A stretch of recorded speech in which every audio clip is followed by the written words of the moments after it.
দাঁতন নারায়ণগড়ে তৃণমূলের জোর প্রচার, বিজেপি ও নির্বাচন কমিশনকে তীব্র আক্রমণ সায়নী ঘোষের।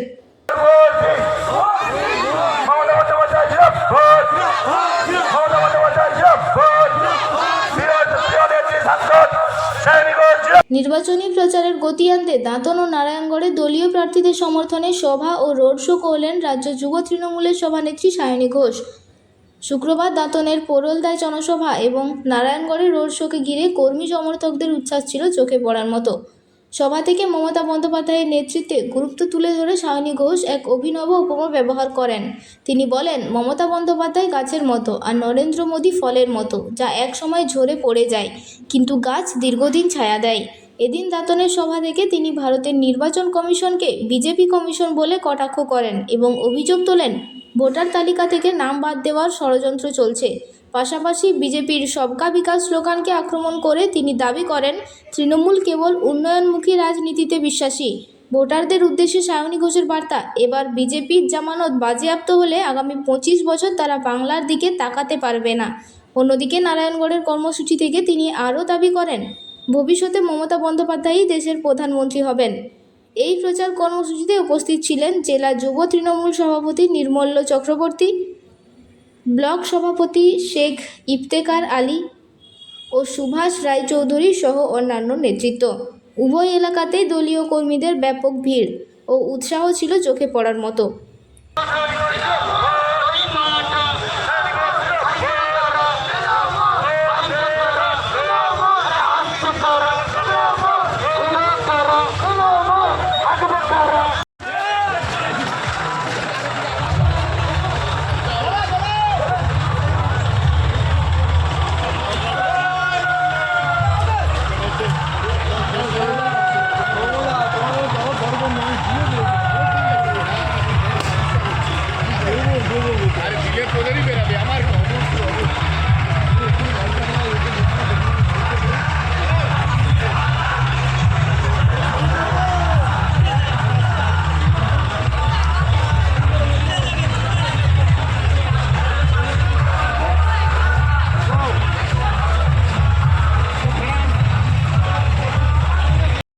দিল্লির সুরপুর পড়া বাবুরা দিল্লিতে বসে রিমোট কন্ট্রোলে বাংলার মানুষের ভাগ্য নির্ধারণ করবে, তাদের কানের পর্দাগুলো ফাটিয়ে দিতে হবে। বলো জয় বাংলা, জয় বাংলা, জয় বাংলা।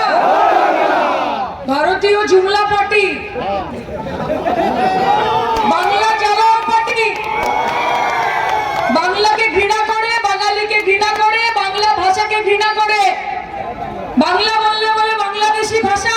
মমতা বন্দ্যোপাধ্যায় কিন্তু লড়াইটা বুঝে নিতে হবে, বিনা যুদ্ধে নাহি দিব সুচক্র মেদিনী। বাংলার মাটি, বাংলার জল, বাংলার বায়ু, বাংলার ফল বাইরে থেকে বহিরাগত বর্গীরা এসে বিষিয়ে দিতে পারবে না যতদিন মমতা বন্দ্যোপাধ্যায়ের দেহ প্রাণ আছে আর যতদিন তার সৈনিকরা বেঁচে আছে। বাংলার মানুষের টাকা আটকে রেখেছে 2 লক্ষ কোটি টাকা, শুধু ইলেকশনের আগে এসে বড় বড় কথা আর গান। চিরদিনই তুমি যে আমার, যুগে যুগে আমি তোমারই। কে বলছে? বিজেপি বলছে মোদি ইলেকশনের আগে আর ইলেকশনের পরে। মা, যখন তোমার কোনো দরকার পড়ছে, কোনো প্রয়োজনীয়তা পড়ছে, যখন পাশে কাউকে দরকার হচ্ছে, তখন এই বিজেপিকে তুমি খুঁজে পাচ্ছ না, তখন তোমরা গাইছো কোথা কোথা খুঁজেছি তোমার, তুমি জানো। আর তখন পাশে কে থাকছে? পাশে থাকছে আমাদের দিদি, আমাদের মা মমতাময়ী। এবং সেই জন্য বাংলার মানুষ বলছে যে লাভ ছাড়া ক্ষতি নেই, দিদি ছাড়া গতি নেই। তাই বলি, সব রকমের শক্তি প্রয়োগ করা হয়ে গেছে, সব রকমের বল প্রয়োগ করা হয়ে গেছে। আজকে অব্দি কলকাতায় আমাদের বিধায়কের বাড়িতে ইডি আর আইটি ছাপা মারছে, ভাবছে যেন তেন প্রকারে সামদামদণ্ড ভেদ সবকিছু নিয়ে মমতা ব্যানার্জিকে হারাতে হবে। এত কিসের সাহস? একটা 5 ফুট হাইটের মহিলা, 70 বছর বয়স, তার এত অহংকার, এত ক্ষমতা, এত গাজর যে সে বিজেপিকে 365 দিন 365 রকম ভাবে নাকে দড়ি দিয়ে গোড়াচ্ছে। এই জন্য রাগ। তাও বলি, ইডি ব্যবহার করে নিয়েছো, সিবিআই ব্যবহার করে নিয়েছো, আইটি ব্যবহার করে নিয়েছো, ইলেকশন কমিশন ব্যবহার করে নিয়েছো। সবাই সংঘবদ্ধ হয়েছে আমাদের দিদির ভেতরে। তার মধ্যে জেনে রাখবে যে তোমার আছে কোটি কোটি টাকা, কারি কারি ক্ষমতা, যে তোমার আছে কোটি কোটি টাকা, কারি কারি ক্ষমতা, আর আমার আছে হাওয়াই চটি সাদা শাড়ি, একটাই মমতা। খেলা হবে, খেলা হবে, খেলা হবে। লড়বেন তো? জিতবেন তো? মমতা বন্দ্যোপাধ্যায়, তৃণমূল কংগ্রেস এবং বাংলা বাঙালির অভিধানে তাদের ডিকশনারিতে হার বলে কোনো শব্দ নেই, শুধু জেতা বলে একটা শব্দ আছে। আর আমরা এখানে ভেদাভেদের রাজনীতি করতে আসিনি, ধর্মের রাজনীতি করতে আসিনি, মেরুকরণের রাজনীতি করতে আসিনি। আমরা বলি যে তু হিন্দু বনেগা না মুসলমান বনেগা, ইনসান কি औलाद है ইনসান বনেগা। মানুষের মতো মানুষ হবে, মানুষের জন্য কাজ করবে। আর Trinamool Congress, TMC, T for temple মানে মন্দির, এম ফর মস্ক মানে মসজিদ, আর সি ফর চার্চ মানে গির্জা। মন্দির, মসজিদ, গির্জা সকলকে নিয়ে তৃণমূল কংগ্রেস আগামী দিন পথ চলবে, সারা জীবন চলেছে। মেরুকরণের রাজনীতি করবে না, উন্নয়নের রাজনীতি করবে। আর এই উন্নয়ন সোনার বঙ্গাল বানানোর উন্নয়ন নয়, সোনার বঙ্গাল নয়, সোনার বাংলা, নব বাংলা। মমতাদির হাত ধরে বিশ্ব বাংলা তৈরি হবে এই বাংলা।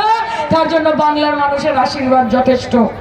তাই বলি, যারা বলছেন যে মমতা বন্দ্যোপাধ্যায় ধর্মের বীজ বপন করেছে, তাদের একটা কথা বলতে চাই যে কান খুলে শুনে রেখো, কে উনসে না পুছ কে উনকা কারোবার क्या है, के उनसे ना पूछ के उनका कारोबार क्या है, नफरत के बाजार में मोहब्बत की दुकान लगाई है।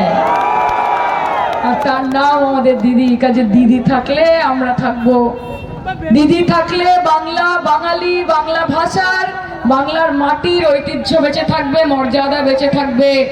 আজকে কেউ লড়াই করেনি আপনাদের জন্য মমতা বন্দ্যোপাধ্যায় ছাড়া। তাই আরেকবার নিজের ভোটের মাধ্যমে, প্রতিবাদীকে ভোট দিয়ে তার মাধ্যমে এটা প্রমাণ করুন যে আপনারাও বিশ্বাস করেন যে শীত, গ্রীষ্ম, বর্ষা তৃণমূল কংগ্রেস, মমতা ব্যানার্জি এই গোটা বাংলার আস্থা, এই গোটা বাংলার ভরসা। আমরা জেতা ছাড়া কোনো বিকল্প জানি না। এবার আপনাদের একটা কথা দিয়ে গেলাম বন্ধু, একটা কথা দিয়ে গেলাম, এইবার যদি বিজেপির জামানত বাজেয়াপ্ত করতে পারেন, প্রত্যেকবারের মতো আগামী 25 বছর এই ভারতীয় জনতা পার্টির ক্ষমতা হবে না বাংলার দিকে চোখ তুলে তাকানোর, ক্ষমতা হবে না। কাজে अब की बार यमुना पार भेजेंगे, अब की बार यमुना पार भेजेंगे। दिल्ली का लड्डू खाया है आपने बीजेपी, और इस बार कोलकाता का मिष्टी दही और रसगुल्ला और राजभोग खिला के वापस भेजेंगे आपको। তাহলে খেলা হবে।